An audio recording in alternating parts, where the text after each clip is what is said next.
Olá moçada, vamos falar um pouquinho hoje sobre a Grécia Antiga, que você sabe é o berço da civilização ocidental. O período da história grega vai do século XX ao século I a.C. Não um país unificado, mas um conjunto de cidades independentes com língua e costumes comuns. O que ligava os gregos antigos era exatamente o idioma falado e a questão religiosa principalmente. A organização política. Nós tivemos diversos tipos de governo e de organização política, mas as expressivas são democracia. Democracia, como você sabe, é um governo exercido pelo povo contrário aos impérios, liderados por deuses. Democracia, ela dá poder ao ser humano para decidir em nome seu ou de alguém. No caso da democracia grega, ela era direta. O pessoal se reunia na ágora e decidia as coisas importantes. Em Atenas, homens livres iam para essa praça pública chamada Ágora. E lá, aqueles que tinham direito a voto se expunham seu ponto de vista e a partir daí decidiam se ia entrar em guerra, se ia construir uma praça, sei lá, o que fazer. No período clássico, a outra característica é o cultivo da beleza e a virtude para contribuir para o bem comum, ou seja, como na imagem que está te aparecendo aí, o grego gostava de falar bem, ter uma boa oratória, né? E tinha no sangue que participar da vida política era contribuir para o bem comum, política na condição de coisa positiva. Sociedade grega. Cada polis, evidentemente, cada cidade-estado tinha sua própria organização social. Atenas existiu durante um bom tempo a escravidão por dívida ou por guerras. A por dívidas, uma reforma do solo, legislador, acabou com ela. A cidade de Esparta tinha poucos escravos. Esses escravos eram servos estatais. Na verdade, funcionava, né? Os servos estatais tinham uma função quase que de escravidão, os ilotas. E em todas as duas, Atenas e Esparta, que é o que a gente chama das duas mais importantes cidades gregas, eram governadas por oligarquias rurais. Oligarquia é governo de poucos, ou seja, poucos grandes fazendeiros, homens de muita grana, de muito poder. Cidadania e estrangeiros. Na cidade de Atenas, os metecos são aqueles que não são gregos. Estrangeiros em Atenas não participavam das decisões políticas. Só era considerado cidadão grego ou ateniense aquele que era filho de mãe e pais atenienses. Se não fosse, era considerado não cidadão. Qual que é a base econômica da sociedade da Grécia Antiga? Agricultura. E o que se plantava? Vinhas para fazer vinho, oliveiras para fazer azeite, principalmente trigo, e criava-se animais de pequeno porte. Também o artesanato, trabalhava-se muito com produtos em couro, metal e tecidos.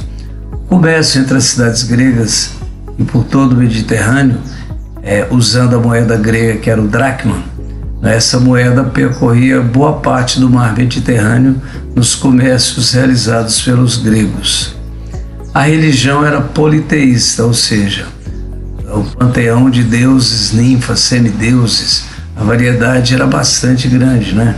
Cultos domésticos e públicos, histórias dos deuses, tinha sempre uma função de dar um ensinamento moral e justificar atos como guerra ou celebração de paz.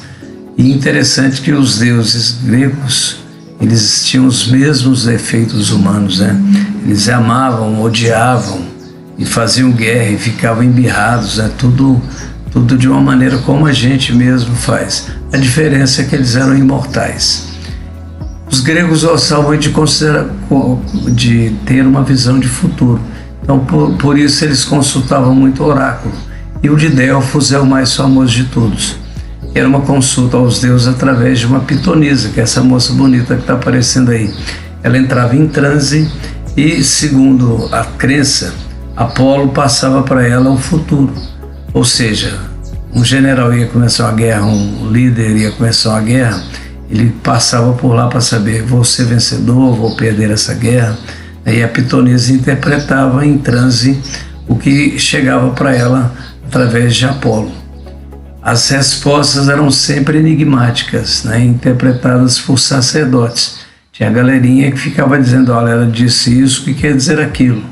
Né, tudo bem interpretado, ou não, né? Orientação para decisões importantes sempre eram tomadas a partir da consulta ao oráculo. Esse oráculo tinha uma importância cultural muito grande para os gregos antigos. E a cultura grega está aí até hoje, né, gente? O teatro nasce lá e era basicamente dois tipos de peças, as tragédias e as comédias. E tudo tinha canto, né? E na verdade nós temos que os espaços cênicos em praça, céu aberto era muito comum. A música também tinha um papel importante, a flauta, tambores, harpas. Nos banquetes, nos atos religiosos era sempre muito comum a música presente. A literatura, poetas recitavam obras acompanhadas de harpa em praça pública, como essa que aparece na imagem aí, é uma lembrança. Outra contribuição são os Jogos Olímpicos. A edição número 1 ocorreu em 776 a.C., na cidade de Olímpia. E de uma certa forma ele é o precursor dos Jogos Olímpicos de hoje, que a gente tem celebrações a cada 4 anos. Então, durante os Jogos Olímpicos, as guerras cessavam e parava-se tudo em nome da competição. Celebravam alianças entre diferentes polis em tempos de paz ou não. Participantes apenas homens livres que falassem grego. Não era qualquer um que podia sair correndo, jogando dado. As mulheres não tinham esse direito. E os que não eram cidadãos gregos também não podiam participar das competições. Qual que é o legado da Grécia Antiga para a gente, para a nossa sociedade que vive hoje? O primeiro deles, sem dúvida, é a democracia, uma forma de governo onde nós, de uma maneira ou de outra, participamos das decisões, através dos nossos representantes, principalmente, né? Então, a democracia, a filosofia, o modo de tentar buscar a razão para explicar os fenômenos da natureza e da vida cotidiana nossa, né? Os Jogos Olímpicos e o teatro são boas lembranças do mundo grego.